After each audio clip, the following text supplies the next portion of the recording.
Y entonces, ¿qué pasa con Israel y quién compone Israel desde un punto de vista espiritual, tal y como está en la Biblia? Eso aparece explicado con una imagen verdaderamente magnífica de Pablo en Romanos capítulo 11. Y me va a tocar dibujar, que no es... Estoy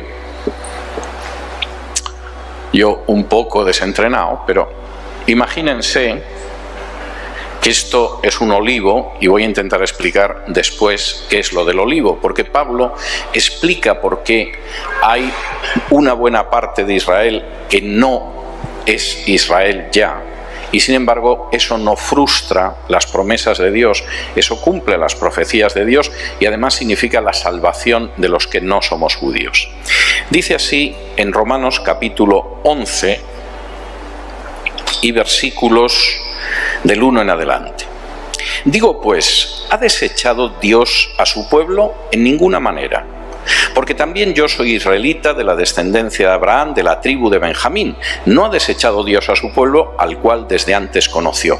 ¿O no sabéis que dice de Elías la Escritura cómo invoca a Dios contra Israel, diciendo: Señor, a tus profetas han dado muerte y tus altares han derribado y solo yo he quedado y procuran matarme?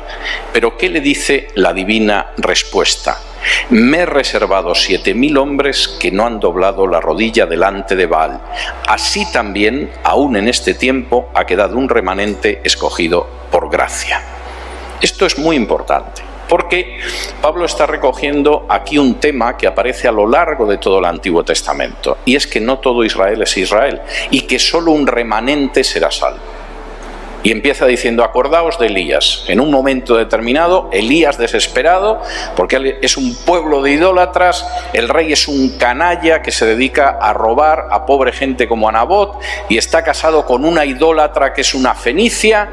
Resulta que Elías, desesperado, porque además incluso en el momento en el que aparece que ha vencido a los sacerdotes de Baal, que son judíos, que son parte de Israel, no son en absoluto paganos que han venido por ahí, de pronto encima le van a matar. Y entonces dice: pero bueno, Señor, ¿aquí qué sucede? O sea, tu pueblo se ha extraviado totalmente, este no es tu pueblo. Y Dios le dice: no, mira, Elías, tampoco te desanimes, porque hay 7,000 que sí son mi pueblo dentro de toda esta masa, y no han doblado la rodilla delante de Baal. Y dice: y además, como dice el versículo 5, así también, aún en este tiempo, ahora, cuando Pablo escribe, ha quedado un remanente escogido por gracia. Y si por gracia, ya no es por obras. De otra manera, la gracia ya no es gracia, y si por obras, ya no es gracia. De otra manera, la obra ya no es obra. ¿Qué pues? Lo que buscaba Israel no lo ha alcanzado, pero los escogidos sí lo han alcanzado, y los demás fueron endurecidos. Como está escrito, Dios les dio espíritu de estupor, ojos con que no vean y oídos con que no oigan, hasta el día de hoy.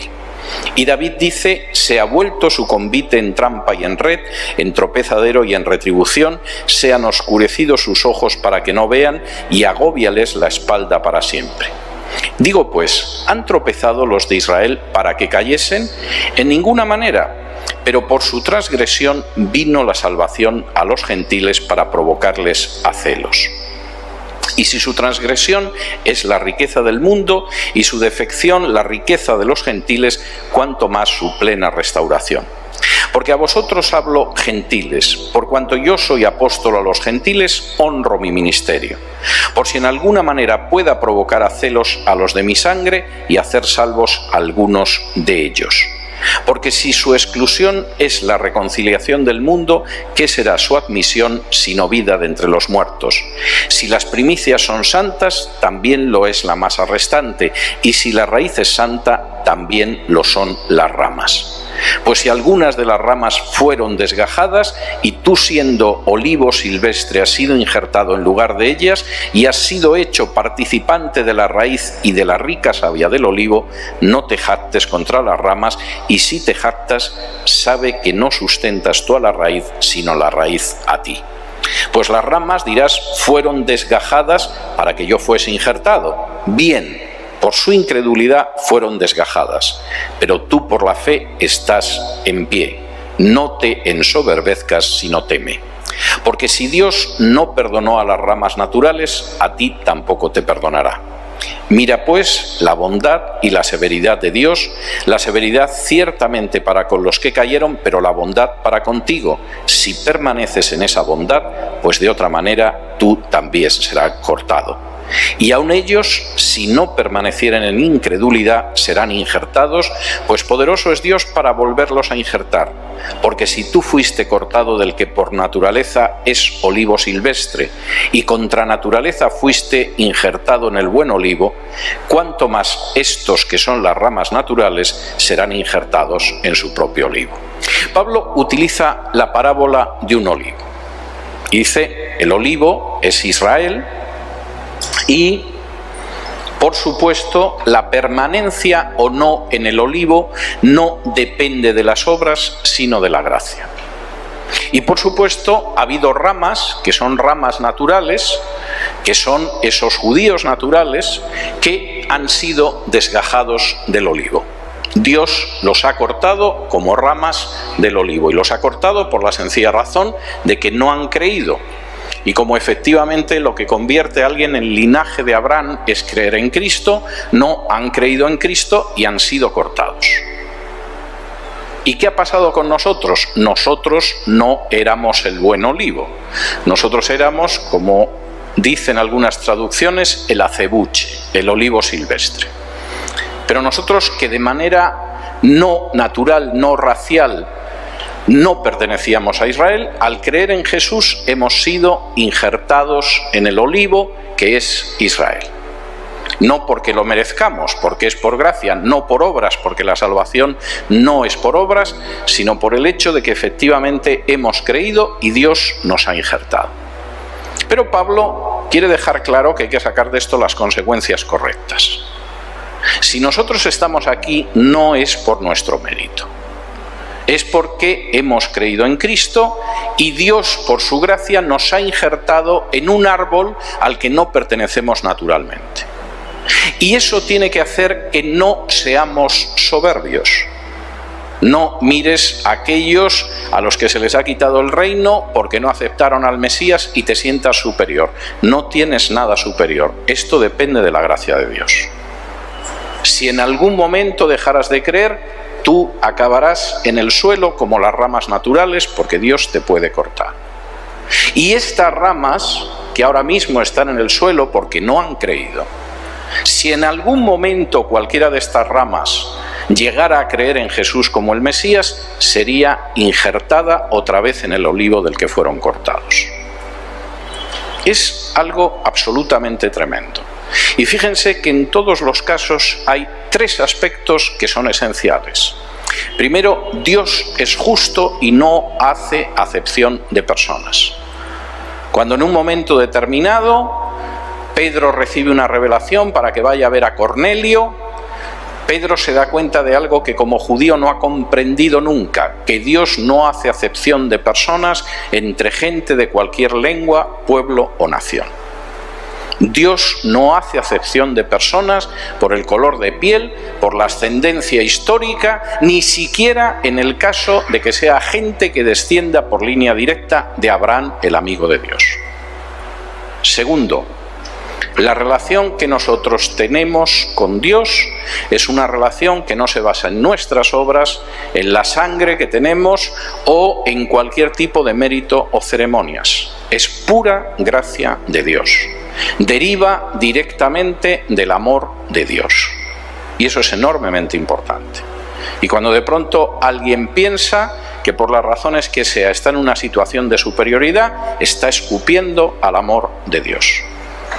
Hasta que el Perú accedió a la independencia, en Perú regía el estatuto de limpieza de sangre.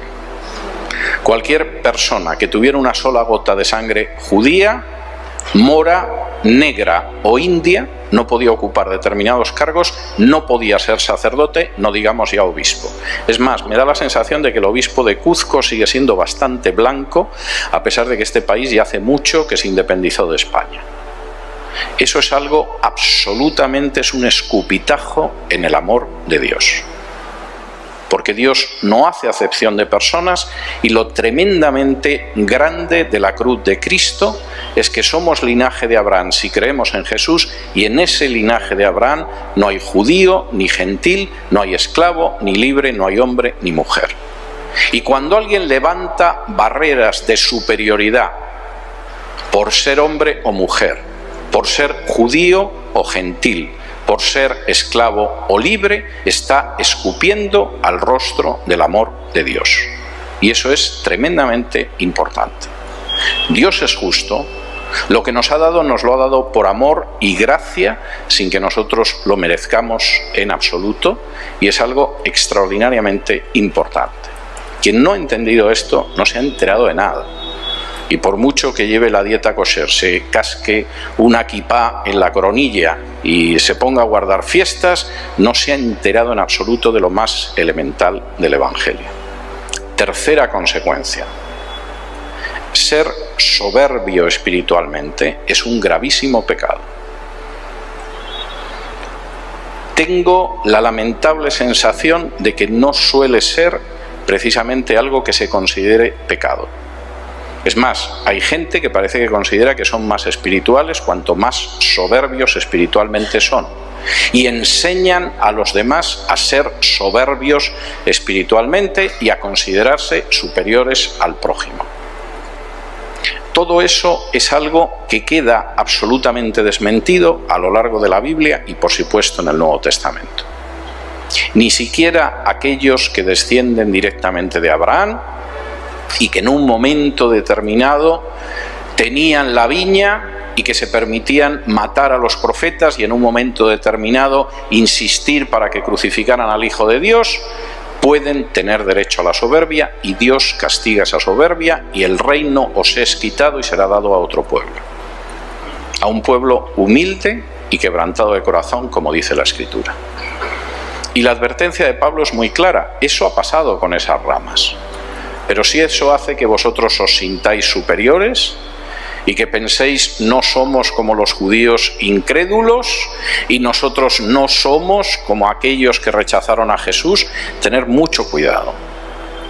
Porque Dios puede cortar a aquellos que se han ensoberbecido y por el contrario puede volver a reinjertar en el olivo a aquellos que se vuelvan y crean a Jesús como Mesías. A fin de cuentas, la promesa de Jesús es que efectivamente esto cambiará en el día que digan: bendito el que viene en el nombre del Señor.